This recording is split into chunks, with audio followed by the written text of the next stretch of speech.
नमस्कार दोस्तों। मैं डॉक्टर आशीष शर्मा। दोस्तों आज हम ऑक्स गायनो की लगभग ये फोर्थ क्लास है दोस्तों। इससे पहले हमने 55 क्वेश्चन तक कंप्लीट किया था दोस्तों, जहाँ पे अपने most important structure preventing uterine collapse पढ़ लिया था दोस्तों। यहाँ पे कार्डिनल लिगामेंट और यूट्रोसेकल लिगामेंट, इनका दोनों का स्ट्रक्चर होती है जो यूट्राइन कोलैप्स को रोके रखती है। ठीक है दोस्तों, यहाँ से अब आगे बढ़ेंगे दोस्तों, 56 क्वेश्चन पे जाएंगे दोस्तों। तो cause of decubitus ulcer in uterine prolapse. अभी डेकुबाइटिस अल्सर होता क्या है दोस्तों, है ना? ये डेकुबाइटिस अल्सर क्या होता है दोस्तों? एक तरह से जो जो अल्सर जैसे बेड सोर होते हैं ना दोस्तों, बेड सोर जैसे कोई आदमी कॉन्स्टेंट एक ही पोजीशन में लेटा रहता है, सोता रहता है, तो वहां पे क्या होता है कि बेड सोर टाइप में बढ़ जाया करते हैं। ठीक है, उसी तरह से ये जो डेकुबाइटिस अल्सर होते हैं ये फीमेल्स की जेनिटल एरिया के अंदर भी होते हैं। और वो होते क्यों हैं, ये क्यों होते हैं? क्योंकि ये एक वीनस कंजेशन होती है। वीनस कंजेशन का मतलब यहाँ ब्लड का जो अशुद्ध रक्त है वो कहीं कंजेशन यानी इकट्ठा होने लग जाए एक जगह ना, उस इकट्ठे होने की वजह से ये सप्लाई अन्य जगह नहीं हो, जिससे क्या होगा, ऑक्सीजन की और प्रॉपर सप्लाई और न्यूट्रिएंट की जो सप्लाई नहीं होगी, वहाँ पे रेस्ट्रिक्ट हो जाएगी ब्लड फ्लो किसी भी ऑर्गन को, और वहाँ पे जो प्रेशर है वो बढ़ जाएगा। तो इससे क्या होगा, डैमेज करेगा वो जो एरिया स्किन का होता है, उस एरिया को डैमेज करेगा और कॉन्स्टेंट प्रेशर रहेगा उस एरिया के अंदर लॉन्ग टाइम तक। तो उस प्रेशर की वजह से ये प्रेशर अल्सर भी बोल सकते हैं इसको, और एक बेड सोर भी बोल सकते हैं। तो किसी पार्ट में विनस कंजेशन होने की वजह, ब्लड का कंजेशन होने की वजह से, नेक्स्ट जो पार्ट होता है उसके अंदर ब्लड सप्लाई प्रॉपर नहीं होने से ये अल्सर बना करते हैं ना। इंक्रीज प्रेशर होता है, जैसे मान लो इंक्रीज प्रेशर लोअर लेग्स में हो जाए, उसमें वहाँ पर जो ब्लड फ्लो है वो रेस्ट्रिक्ट हो जाए, तो भी ये बना करते हैं। अब ब्लड फ्लो अगर रेस्ट्रिक्ट हो जाएगा तो क्या होगा, ब्लड फ्लो रेस्ट्रिक्ट होने से क्या होगा, जो स्किन है, जो अंडरलाइंग टिश्यू है, उनको ऑक्सीजन न्यूट्रिशन की सप्लाई नहीं होगी, और रिड्यूस ऑक्सीजन न्यूट्रिशन की सप्लाई से ये अल्सर अपने आप ही बन जाएंगे। ठीक है दोस्तों, तो ये डेकुबाइटिस अल्सर को आप ऐसे समझ सकते हैं ना। फ्रिक्शन फ्रिक्शन से नहीं, फ्रिक्शन तो घर्षण होता है, इंटरकोर्स ये भी नहीं है, ट्रोमा भी नहीं है, तो ये विनस कंजेशन सबसे सुटेबल आंसर यहाँ पे होगा, है ना। Which of the following true regarding retroverted. अब रिट्रोवर्टेड यूट्रस क्या होता है दोस्तों? अब रिट्रोवर्टेड यूट्रस अपन पढ़ेंगे कि जो यूट्रस होता है वो पीछे की तरफ टिल्ट हो जाता है। जैसे मान लो कि ये तो अपना ब्लेडर है दोस्तों, ये अपना ब्लेडर है ऐसे, और इसके जस्ट ऊपर की तरफ ये यूट्रस है दोस्तों ऐसे, ठीक है, बीच के अंदर यूट्रस है ना, और ये यहाँ पे रेक्टम होती है पीछे की तरफ, ठीक है, या रेक्टम होती है पीछे की तरफ, ठीक है। तो ये यूट्रस है ना, नॉर्मली तो ऐसे होता है, नॉर्मली तो पोजीशन इसकी ये वाली होती है नॉर्मल यूट्रस की, है ना, ठीक है। अब ये रिट्रोवर्टेड का मतलब होगा कि ये पीछे की तरफ टिल्ट कर जाए, यहाँ अपनी पोजीशन से ऐसे हो जाए, यहाँ पे इस तरफ, यहाँ नहीं होकर के यहाँ हो, बैकवर्ड टिल्ट हो जाए पीछे की तरफ, है ना, tilt backward, so it curve toward spine instead of forward, ठीक है। योर एब्डोमेन यानी कि अपने पेट की तरफ नहीं होकर के, अपना एब्डोमेन इधर सामने होगा तो इधर पेट की तरफ इसका टिल्ट नहीं होकर के स्पाइन की तरफ, जो स्पाइन होगी ये स्पाइन की तरफ इसका वो हो जाएगा, टिल्ट हो जाएगा, ठीक है ना, कर्व उसकी तरफ हो जाएगी, ठीक है। अब ये अपने यूट्रस किसके के बीच में, तो ब्लैडर और रेक्टम के बीच में, ये ब्लैडर होता है दोस्तों, ये भी कई बार पूछा जाता है कि यूट्रस की सिचुएशन क्या, और एक रेक्टम के बीच में, ठीक है। तो ये अपने को याद रखना है, इसको हम रिट्रोवर्टेड यूट्रस बोलते हैं, ठीक है दोस्तों। अब इसमें इसका कारण क्या होता है, विच रिट्रोवर्ट, है ना।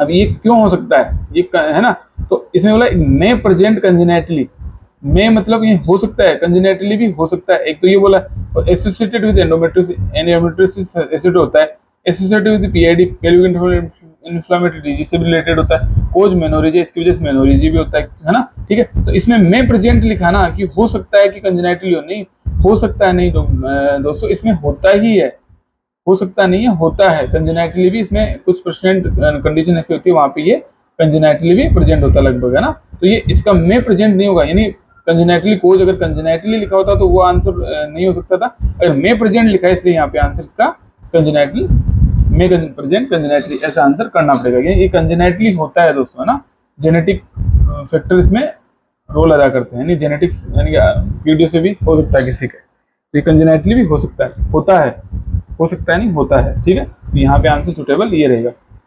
मोस्ट कॉमन जेनेटल प्रोलेप्स, अभी मोस्ट कॉमन जेनेटल प्रोलेप्स जो क्या होता है कि जो जेनेटल ऑर्गन है यूट्रस का, वो प्रोलेप्स सबसे कॉमन क्या होता है, सिस्टोसील होता है। सिस्टोसील का मतलब क्या होता है दोस्तों, जो ब्लेडर होता है ना उसका, जो ये जो ब्लेडर है ना, ये ब्लेडर, इसका प्रोलेप्स ऐसे यूट्रस की तरफ, है ना, इस कंडीशन, ये क्रोनिक कंडीशन होती है दोस्तों, इसके अंदर क्या होता है, ब्लैडर हर्निएट हो जाता है इनटू द एंटीरियर वेजाइनल वाल। जो एंटीरियर वेजाइना की जो वाल होती है दोस्तों, ये एंटीरियर वेजाइना की जो वाल होती है इसके अंदर हर्निएट कर जाता है ऐसे, ठीक है, ड्यू टू वीकनेस ऑफ और डैमेज टिश्यू सपोर्टिंग ब्लैडर। जो सपोर्ट करते हैं ब्लैडर को जो टिश्यू, उसकी वीकनिंग की वजह से ये इधर प्रोलैप्स कर जाता है, तो इसको सिस्टोसील कहा जाता है, ठीक है। रेक्टोसील तो रेक्टम का होता है दोस्तों, ये रेक्टम होती है ना, तो ये कर रहती एक प्रोसीडेंसी एंट्रोसील, ये इसमें होते नहीं है।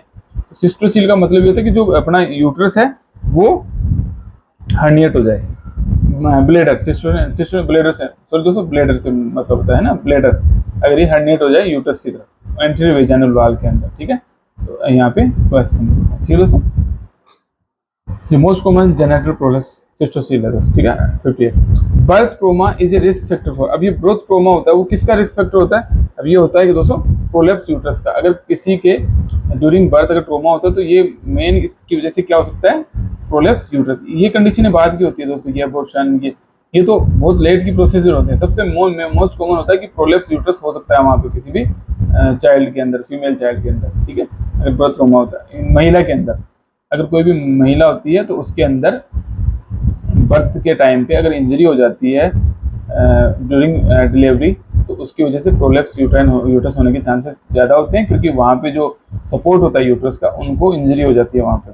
जो अपने ब्रॉड लिगामेंट या जो अपने लिगामेंट अभी पढ़े थे, यूट्रोसेक्युलर लिगामेंट की पढ़े थे ना अपने, कार्डिनल लिगामेंट, यूट्रोसेक्युलर लिगामेंट, इनकी अगर इंजरी हो जाए तो वहाँ पे यूट्राइन प्रोलैप्स होने के चांसेस ज़्यादा रहते हैं, ठीक है दोस्तों। एक कीगल एक्सरसाइज होती है दोस्तों, ये क्या होता है, ये कीगल एक्सरसाइज ये डिलीवरी के बाद में होती है, जस्ट बाद में की जाती है दोस्तों। तो इसका पूछा है कि ये कब स्टार्ट कर देनी चाहिए, तो ये 24 आवर आफ्टर डिलीवरी, यानी 24 घंटे बाद से स्टार्ट कर देनी चाहिए।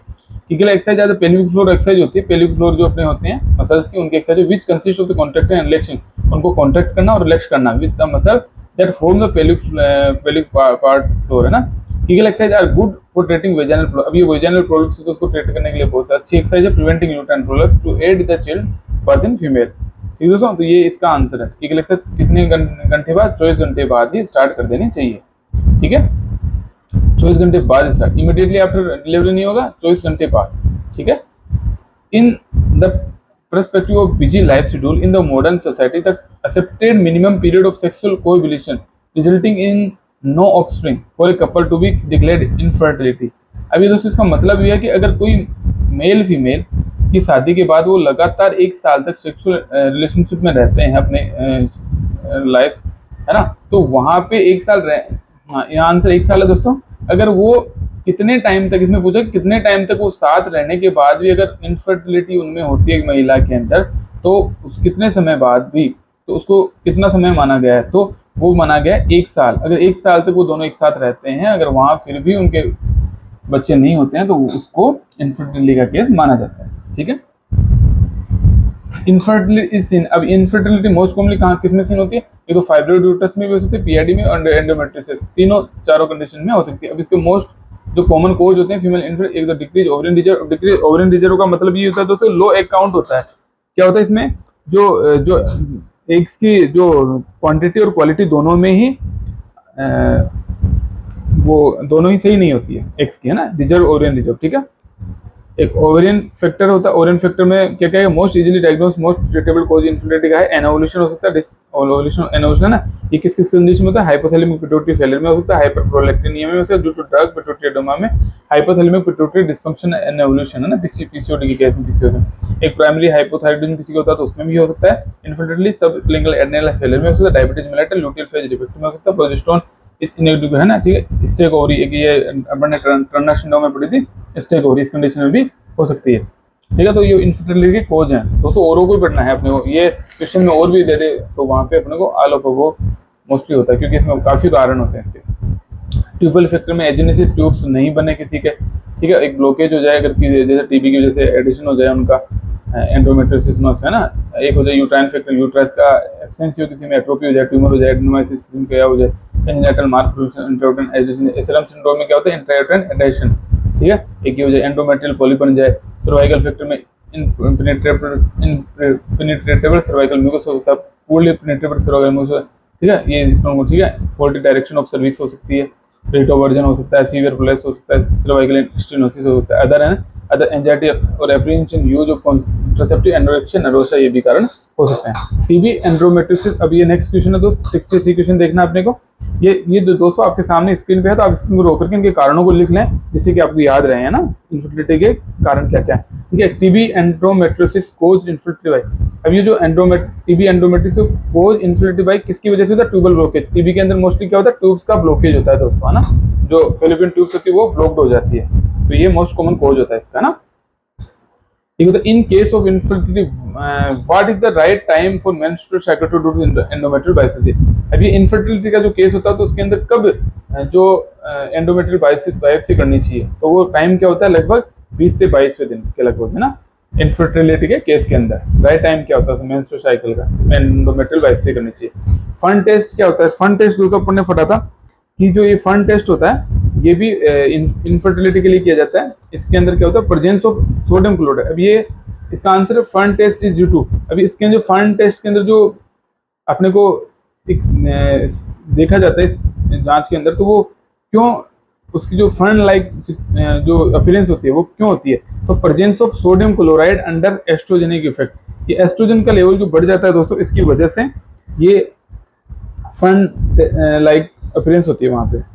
ठीक है, प्रेजेंस ऑफ सोडियम क्लोराइड। अब ये sodium chloride under oestrogen effect आएगा, एस्ट्रोजन की मात्रा बढ़ जाने की वजह से ये होता है। तो यहाँ प्रोजेस्टेरोन नहीं आएगा, LH-FSH नहीं आएगा, म्यूकस सेक्रेशन ऑफ ग्लैंड नहीं आएगा, यहाँ एस्ट्रोजन इफेक्ट, एस्ट्रोजेनिक इफेक्ट होगा फन टेस्ट के लिए इनफर्टिलिटी केस में। ठीक है, fallopian tube डिसमोटिलिटी seen in.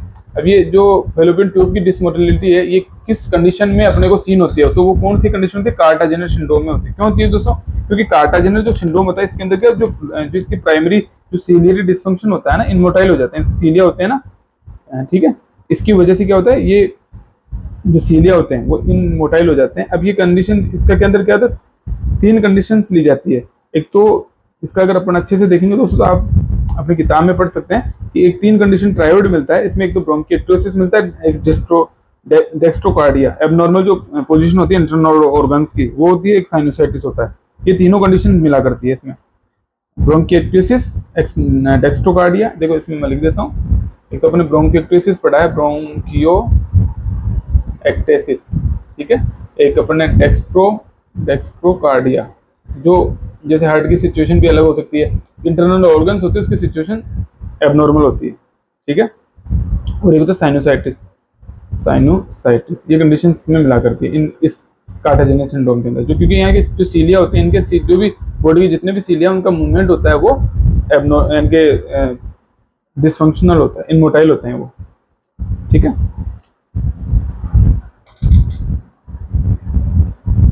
Lady with infertility with bilateral tubal block at cornua, best method to management. अब इसके अंदर अगर किसी महिला के दोनों ट्यूब्स ब्लॉक्ड हैं, ठीक है, दोनों ट्यूब्स जो ब्लॉक हैं, ठीक है, यूट्रस की, ये यूट्रस है दोस्तों और ये ट्यूब्स हैं, अगर ये दोनों ट्यूब साइड्स की जो ब्लॉक हैं, तो कौन सा मेथड है इनफर्टिलिटी को सही करने के सबसे अच्छा रहता है? तो वो दोस्तों आईवीएफ, ठीक है, आईवीएफ जो होता है ना वो सबसे बेस्ट है। लेप्रोस्कोपी इनसे मतलब नहीं है, ट्यूबोप्लास्टी इनसे सबसे जो बेस्ट जो मेथड होता है वो आईवीएफ होता है, ठीक है। ये मोस्ट कॉमनली आजकल बहुत ज़्यादा प्रचलन में है दोस्तों, क्योंकि काफ़ी ऐसे केसेस मिल रहे हैं जहाँ पे इनफर्टिलिटी केस मिल रहे हैं, ठीक है। अकॉर्डिंग टू WHO, अपन ने दोस्तों ये क्वेश्चन पहले डिस्कशन किया है अपने, according to WHO criteria the minimum normal sperm count कितने होने चाहिए किसी में? 20 मिलियन पर ml, ठीक है। अब इसके अंदर अपन ने दे रखा है कि इसका वॉल्यूम कितना होता है, 2010 की जो WHO गाइडलाइन है उसके अकॉर्डिंग वॉल्यूम 1.5 ml से ज़्यादा होना चाहिए, sperm concentration more than 15 million पर ml होनी चाहिए, स्पर्म मोटिलिटी प्रोग्रेसिव तो होनी चाहिए 32%, और ये 4% नॉर्मल फॉर्म में, ठीक है। टोटल मोटिलिटी 40% तो होनी चाहिए, तो टोटल अगर 40 होगी तो उसको नॉर्मल में लिया जाए। Morphology WC less than 1 million पर ml, ठीक है।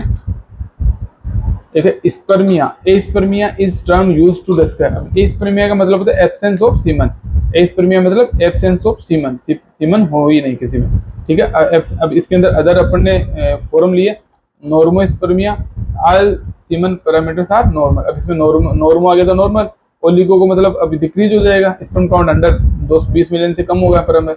एस्थेनोस्पर्मिया और एस्थेनोएंजियोस्पर्मिया डिक्रीज स्पर्म मोटिलिटी। इसमें क्या होगा, एस्थेनो जब वर्ड जुड़ता है तो उसके अंदर मोटिलिटी होती है ना वो डिक्रीज हो जाती है।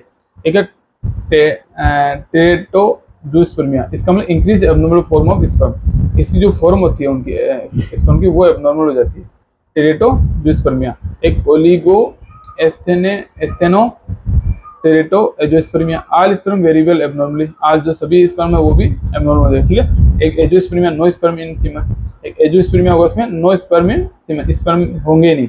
एक नेक्रो जूस्पर्मिया होता है all sperm non variable non motile, ठीक है। तो ये आप पढ़ लें जितने भी है टर्म और याद कर लें, कई बार क्वेश्चन पूछ लिया जाता है। Artificial insemination with husband semen is indicated in all of the following situation except, भी आर्टिफिशियल इंसेमिनेशन होता है वो हस्बैंड के अंदर, हस्बैंड का जो सीमन होता है उसको सभी कंडीशंस में इंडिकेट होता है एक्सेप्ट किसके। तो इसके अंदर अपन ने पढ़ा दोस्तों ओलिगोस्पर्मिया, ये कम हो जाता है इसकी जो स्पर्म का काउंट है, अपन ये पढ़ा है ओलिगोस्पर्मिया। तो ओलिगोस्पर्मिया अपन ने जब ये पढ़ा था यहाँ पे, तो इसका मतलब decrease sperm count less than 20 million, होते तो है ना भाई, कम तो है लेकिन होते तो है वहाँ स्पर्म, ठीक है। अब एक है इम्पोर्टेंस, अब किसी में इम्पोर्टेंस हो किसी में, तो वहां पे अपन यूज नहीं होगा anti sperm antibody in the cervical mucosa, तो भी नहीं होगा। तो एजोस्पर्मिया होती है दोस्तों, अगर किसी के अंदर एजोस्पर्मिया यानी कि संपूर्ण रूप से azoospermia no sperm in semen, तो उस कंडीशन में अपने को सीमन एक्सेप्ट इस सिचुएशन के occur artificial insemination with husband semen is indicated in all of the, husband में सीमन होगा, इन सब कंडीशंस में अपने को सीमन मिल सकता है हस्बैंड के अंदर थोड़ा बहुत, लेकिन इस कंडीशन में बिल्कुल नहीं होगा, ठीक है। तो इन सब में तो अपन कर सकते हैं, एक्सेप्ट किसके पूछा है, एक्सेप्ट, तो एक्सेप्ट इसके इन सभी में कर सकते हैं, ठीक है। In intrauterine insemination is placement of 0.3 ml of was processed and concentrated sperm semen into intrauterine cavity by the trans-cervical catheterization, यानी कि अपन डायरेक्ट कैथेटर के द्वारा स्पर्म को अंदर डाला जाता है किसी फीमेल को, ठीक है। तो ये इस कंडीशन के अलावा सभी में ये किया जा सकता है एडजस्टमेंट, यानी वहाँ तो स्पर्म होंगे ही नहीं हस्बैंड के, तो वहाँ होंगे नहीं तो वही सिचुएशन पॉसिबल नहीं है, आर्टिफिशियल इंसेमिनेशन की सिचुएशन पॉसिबल नहीं होगी, क्योंकि यहाँ पे बिल्कुल भी स्पर्म नहीं है, इनमें मिल सकता है। इन विट्रो फर्टिलाइजेशन है ना, अपन ने आईवीएफ पढ़ा था दोस्तों, in vitro fertilisation is indicated in, अब ये किसमें होता है, ट्यूबल पैथोलॉजी के, अपन ने पहले भी इसमें पढ़ा था, ये जो ये lady with infinity violated tubal blockage होता है, तो अपन ने आईवीएफ इन विट्रो फर्टिलाइजेशन होता है, ये बेस्ट मैनेजमेंट है। तो अपन ने यहाँ भी पढ़ा है कि एक ट्यूबल पैथोलॉजी होती है, ट्यूब्स ब्लॉक हो जाती है, तो उसके अंदर आईवीएफ ही कराना सही रहता है, ठीक है। In semen bank semen is preserved at low temperature using, अब इसके अंदर कुछ सीमन जो बैंक, अब ये क्वेश्चन के बार ऐसे पूछ सकते हैं, बहुत इजी क्वेश्चन होते हैं कि सीमन को प्रिजर्व किया जाता है लो टेम्परेचर पे, किसकी प्रेजेंस में, तो लिक्विड नाइट्रोजन की प्रेजेंस में, लिक्विड नाइट्रोजन की प्रेजेंस में वहां पे इसको रखा जाता है, सीमन को प्रिजर्व किया जाता है लिक्विड नाइट्रोजन की, which is not assisted reproductive technique. अब ये रिप्रोडक्टिव जो टेक्निक है वो कौन सी असिस्ट नहीं है, कौन सी इसमें नहीं है, बस केवल आर्टिफिशियल इंसेमिनेशन तो क्या होता है, ये नॉर्मल एक प्रोसीजर होता है, इसके अंदर डायरेक्ट वहाँ ले जाने के थ्रू इसको स्पर्म को डाला जाता है। यहाँ पे ये और जो टेक्निक्स हैं सारी दोस्तों, ये रिप्रोडक्टिव टेक्निक्स हैं, ये नहीं है। यहाँ पे जो ये इनके अपना फुल फॉर्म देखेंगे, नीचे लिखी हुई है दोस्तों, आईवीएफ ईटी क्या है, in vitro fertilisation and embryo transfer, embryo का ट्रांसफर करना। तो एक जीआईएफटी अपन ने पढ़ा है, गेमिट इंट्रा फेलोपियन ट्रांसफर, ठीक है। एक जिप्ट पढ़ा है, है ना, जाइगोट इंट्रा फेलोपियन ट्रांसफर, ये सब बाहर डेवलप करके किसी भी एम्ब्रियो को बाहर डेवलप करके आर्टिफिशियल तरीके से, और उसको अंदर फिर डाला जाता है, बाद में इम्प्लांट किया जाता है यूट्रस के अंदर। तो ये सारे उसी के प्रोसीजर है दोस्तों, है ना। इसके अलावा ये प्रोसीजर तो इनमें डायरेक्ट सीमन ही डाला जाता है, ठीक है।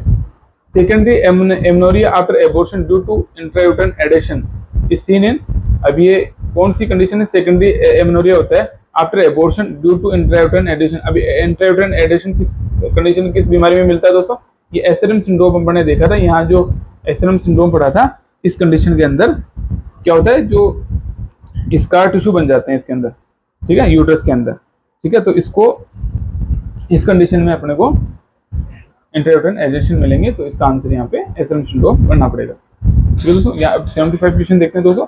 Most common indication in IVF in vitro fertilisation is an abnormalities. अब मोस्ट कॉमन जो होता है, जो इंडिकेशन क्या होता है IVF का, इज एन किस एबनॉर्मलिटी होता है, तो फेलोपियन ट्यूब, है ना, फेलोपियन ट्यूब का जो ब्लॉकेज होता है उसमें बेस्ट टेस्ट फॉर डायग्नोसिस, अब इस सबसे बेस्ट टेस्ट कौन सा है इसको डायग्नोस करने का ट्यूबल पेटेंसी को, ट्यूब्स को, तो वो है लेप्रोस्कोपी। अगर वहाँ टेस्ट पूछे तो दोस्तों ये करना है लेप्रोस्कोपी। और वहाँ पे अगर पूछे कि आईवीएफ जो होती है वो कौन सी कंडीशन में मोस्ट कॉमनली इंडिकेटेड होती है, वो फेलोपियन ट्यूब ब्लॉकेज के अंदर मोस्ट कॉमनली आईवीएफ किया जाता है। ठीक है दोस्तों, तो यहाँ पर 75 क्वेश्चन तक ही यहाँ पे रखेंगे आज, इसके आगे हम नेक्स्ट टाइम करेंगे दोस्तों। तो अपन यहाँ पे आज अपनी क्लास खत्म करते हैं दोस्तों। थैंक यू, धन्यवाद। मैं आप जल्द फिर से एक नई क्लास लेके आऊँगा दोस्तों। धन्यवाद दोस्तों।